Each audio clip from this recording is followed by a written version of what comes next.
আবার সুন্দর সময় পেয়েছি আরেকটি স্ট্রাকচার তুলে ধরার জন্য। সো আমি আরেকটি স্ট্রাকচার দেখাতে চাই যে কিভাবে আমরা নতুন সেন্টেন্স গুলো গঠন করতে পারবো। আমরা কন্টিনিউলি দেখছি যে সেন্টেন্স গঠন করার নিয়ম, কারণ অনেক প্রশ্ন রয়েছে যেখানে আমাদেরকে সেন্টেন্স জোড়া দিতে হবে, এখানে কলম দেওয়া থাকবে, সেই সেন্টেন্সকে কিভাবে আমরা সুন্দরভাবে মিনিংফুল করে তুলতে পারি সে বিষয়ে আমি অনেকগুলো সূত্র দিয়েছি। আরেকটি সূত্র যে প্যাটার্ন 6 আমরা দেখতে পাই যে এখানে একটা সূত্র দেওয়া আছে, যেমন আমরা যখন সেন্টেন্স লিখবো আমাদের প্রথম লিখতে হচ্ছে কি subject plus verb plus preposition plus prepositional object হতে পারে।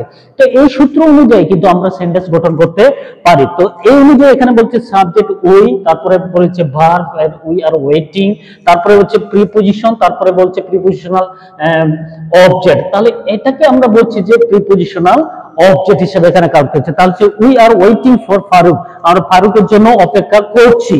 তারপরে আমরা দেখি যে এটা হলো সাবজেক্ট, এটা হলো ভার্ব, তারপরে এটা হলো প্রিপজিশন, এটা হলো প্রিপজিশনাল অবজেক্ট। তো এখানে বলছে হি এগ্রিড টু আওয়ার প্রপোজাল, সে আমাদের প্রস্তাবে রাজি হয়েছিল।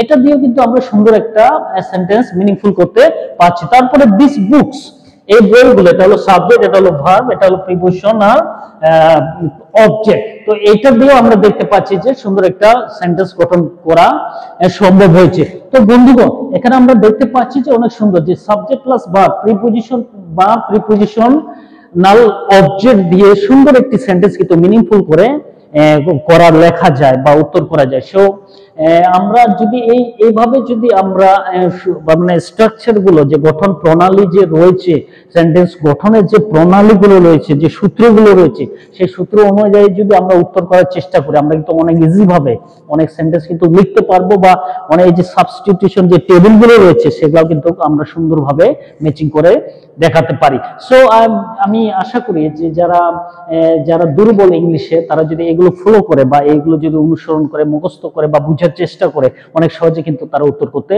পারবে। তাহলে তাদের কোনো দুর্বলতা থাকবে না ইংলিশের ক্ষেত্রে, বা কোনো রকমের প্রবলেম দেখা দেবে না এই সেন্টেন্সগুলো গঠন করতে।